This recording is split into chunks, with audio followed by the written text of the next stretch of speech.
Élise Thiebaud, bonjour. Bonjour. Vous êtes journaliste et autrice de notamment Ceci est mon sang, Petite histoire des règles, de celles qui les ont et de ceux qui les font, paru aux éditions de La Découverte et aussi en livre de poche. Vous avez aussi écrit récemment Les règles, quelle aventure, destiné plutôt aux adolescentes et aux adolescents, pourquoi pas, aux éditions La Ville brûle, qui est aussi traduit dans plusieurs langues. Alors, on vient de le voir, la Suisse envisage de baisser son taux de TVA pour les protections menstruelles. La France l'a fait fin 2016. Est-ce que beaucoup de pays ont pris cette décision ou est-ce que ça reste marginal ? Ça reste relativement marginal. Je pense que le Canada a pris cette décision, le Nigeria également.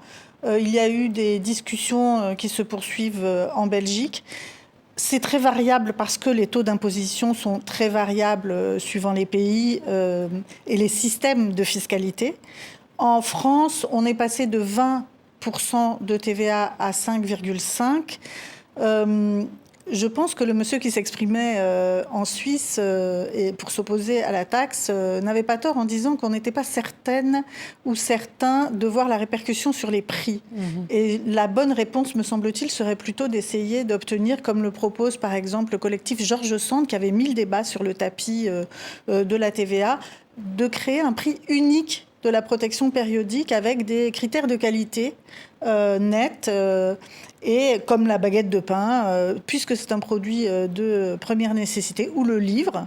Les règles, on en parle quand même de plus en plus aujourd'hui. Le tabou est en train de tomber. Est-ce que c'est la question de la précarité menstruelle qui a fait débat, qui fait qu'on en parle davantage ? À partir du moment où on se dit c'est un problème de société, c'est un problème social. En France, ça concerne 1,5 million, plus d'1,5 million de femmes, cette précarité. Absolument. Et quand on parle de précarité, on pense tout d'abord aux personnes sans abri ou aux personnes vraiment en très grande précarité. En réalité, il se trouve que les femmes sont plus pauvres, elles ont des revenus inférieurs de 25%, que 30% aujourd'hui des étudiantes disent avoir dû choisir entre s'acheter des pâtes et s'acheter des protections périodiques et donc gardent plus longtemps ces protections au détriment de leur santé ou tout simplement de leur bien-être. Donc on est vraiment dans une situation où on se rend compte que on contrevient à l'idée de l'OMS, enfin à la conception de l'Organisation mondiale de la santé. La santé, ce n'est pas seulement l'absence de maladie, c'est un sentiment de bien-être, de confort, et que de cela, une grande partie des femmes sont privées quand elles ont leurs règles en raison du coût excessif. Alors, on parlait du coût pour les étudiantes. Alors, certains pays ont avancé sur cette question. L'Écosse, en 2018. Est-ce que d'autres pays lui ont emboîté le pas ? Alors, ça existe, par exemple, aux États-Unis, dans certaines universités. On commence à en trouver également en Allemagne, mais c'est à l'initiative plutôt des universités. En tant qu'État, il y a eu peu de pays qui se sont véritablement engagés. En France, il y a eu un engagement du gouvernement de rendre disponible, de soutenir les expérimentations pour rendre disponible dans les collèges, les lycées, oui, comme les un universités. mot en France, par exemple, mais ça reste marginal.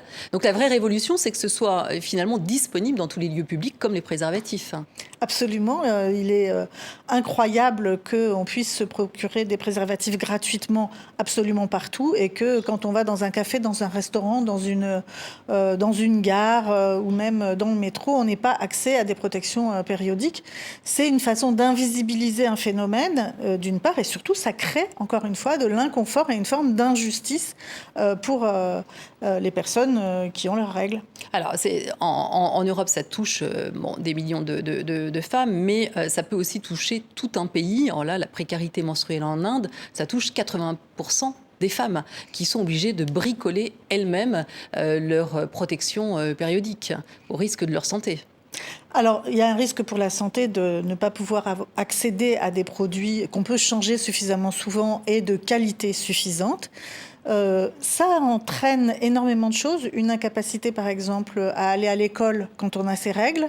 Donc, oui, ça veut dire une absence de quasiment une semaine. Ça peut être une absence de quasiment une semaine ou le fait d'être retiré de l'école aussi parce qu'on a ses règles, parce qu'on n'a pas accès à des toilettes, parce qu'on a peur d'être stigmatisé, parce que ça reste un moyen de stigmatiser les règles. On le retrouve aussi en Afrique. Et ce qui est étonnant et plutôt une bonne nouvelle, c'est que la mobilisation des hommes et des femmes, puisqu'il y a aussi des hommes qui sont engagés pour cette cause-là, elle est aujourd'hui mondiale.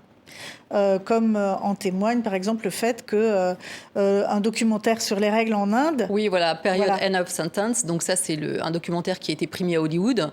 Donc ça fait quand même avancer les choses. Ça fait changer les idées, les représentations, les préjugés.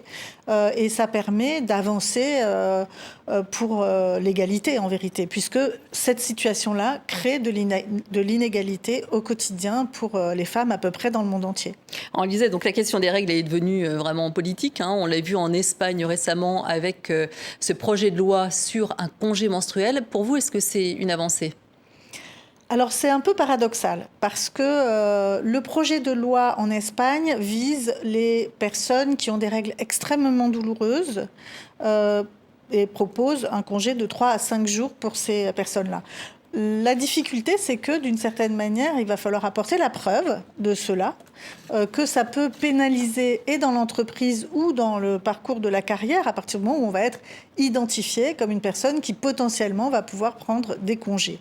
Donc selon vous, ça stigmatise davantage les femmes ? Ça pourrait stigmatiser les femmes et c'est pourquoi il est très intéressant d'envisager un congé menstruel qui soit accessible, je dirais, quel que soit l'âge, le genre et le sexe, d'une à 2 journées ou d'une dizaine de journées par an et que l'on puisse éventuellement partager, comme on le fait dans certains cas, des RTT. Alors, dernière question, c'est l'enjeu écologique autour des protections et de leur fabrication. C'est extrêmement important et on n'y accorde pas assez d'intérêt ou d'importance.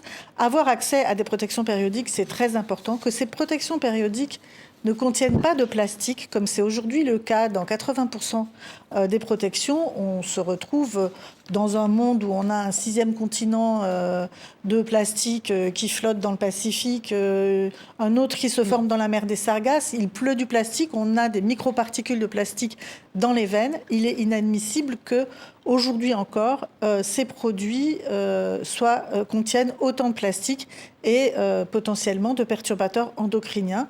Il y a un effet sur la santé qui est insuffisamment étudié, d'une part, et puis d'autre part, sur l'environnement également.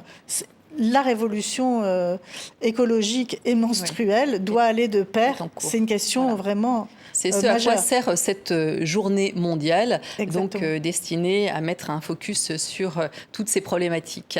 Merci beaucoup. Je rappelle le titre de votre livre, Ceci est mon sang, paru aux éditions La Découverte et chez Poche.